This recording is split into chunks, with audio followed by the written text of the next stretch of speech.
morning, evening, or afternoon, everybody. It's Kaghoe coming at you with another video. So today, I want to take the time to sort of just get excited about TBC. The Dark Portal opens tomorrow at 6 p.m. This is going to be epic. It's going to be awesome. I'm so excited. But today's video is just going to generally be over sort of planning that.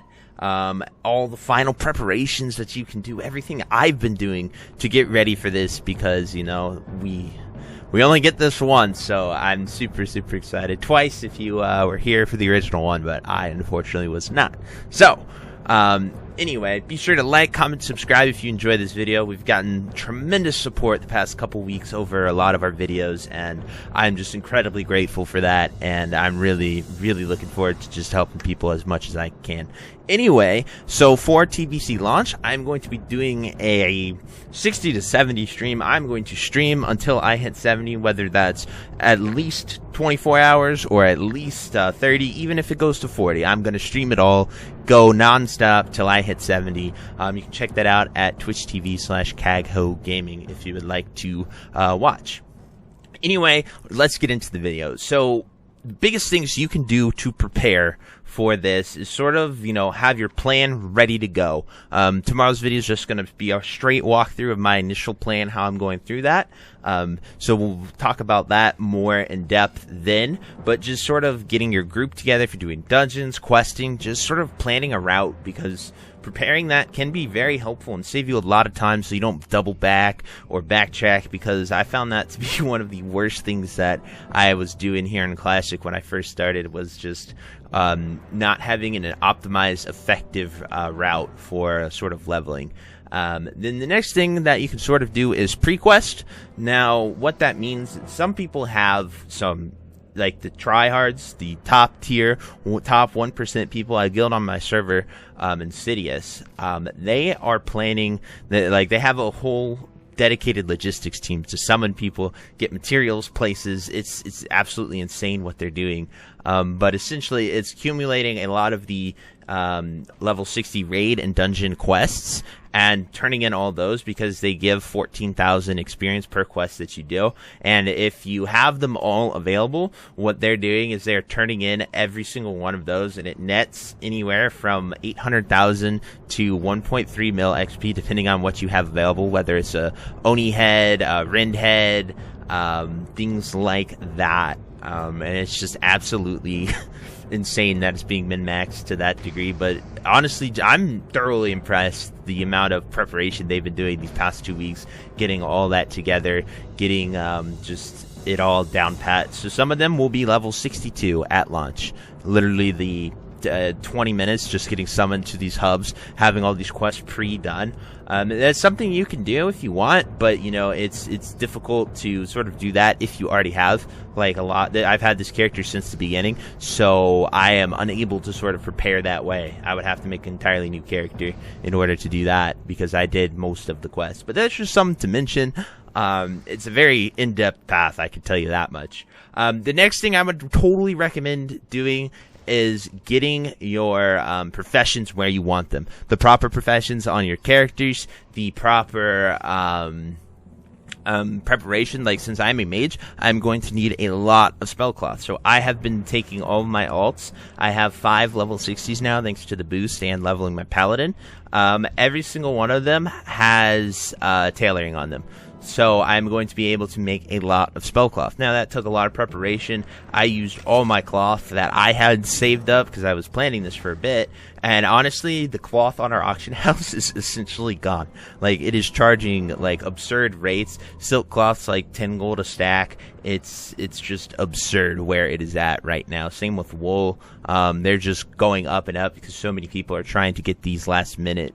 And it just is, it's absolutely bonkers. So I would highly recommend, if you haven't done that on your server, if you can find cloth, to make sure you get that as soon as you possibly can. Because it is just going up and up and up, and it is insane right now. Even enchanting mats are high as well, from like Dream Dust is up to 50 silver a piece. Like, that's just blowing my mind. and it's kind of nuts. If you do level tailoring, make sure you send them to an enchanter and disenchant and save those materials, because those mats will definitely help you a lot. You can get quite a lot of dream dust and enchanting mats, so don't vendor your tailoring stuff, because DEing it's really helpful, and you can make a lot more money that way. Anyway, just sort of preparing those professions. And then another important thing about professions is the ability, this is super unique. I really don't think this happens too much further on the road, but from Classic to TBC, you can pre-level your profession. So as you can see here, I have 300 enchanting as well as 300 tailoring. Now, some of these recipes are orange. So like mooncloth bags, as you can see right here, this is what I'm going to be doing for tailoring. I'm going to make 30 of these. And I have the mats that are in my mailbox right here, prepared, ready to go. I mailed them to my bank alt, just returned them, and so when I get to Thralmar, I can go ahead and make 30 mooncloth bags, and that should get me to 330 tailoring. Now, each of those plans, recipes, they vary, so definitely go on to Wowhead and sort of check that out. I did make a guide sort of talking about pre-leveling professions a while ago. There are quite a lot of options that you can do to do this, so make sure you just, whether you want levels or you want utility, that's something that you're going to have to sort of note and think about for your own self. But there is some variation in what you can and cannot do, as well as having the recipes to it. Like mooncloth bag, that's a recipe, and because of people learning about that, it has gone all the way up. Another one good one is stockpiling illusion dust. I don't have as much as I would like to, but as you can see, illusion dust is upwards of 64 silver per dust right now, because of all of these stuff you can get with that. So it's just absolutely insane. People are going to be doing a lot of these enchants. The big one that people are doing with illusion dust is bracers, and they're doing stamina to bracers right there, 15 illusion dust per level. So that's pretty much what they're doing. So you need a lot of dust for that. That's a big one there. But, you know, just make sure you're looking at these enchants and seeing what you need to do and what you're going to do in order to get these, because some of them are pretty cheap. Another one that you can do that I would recommend is Brilliant or Brilliant Wizard or Brilliant Mana Oil, because Brilliant Wizard Oil is still best in TBC. So you're going to need a lot of this. Might as well use this to make your own oil, and then make a lot of stuff that you're going to be using as a caster. So that's something super important you can do.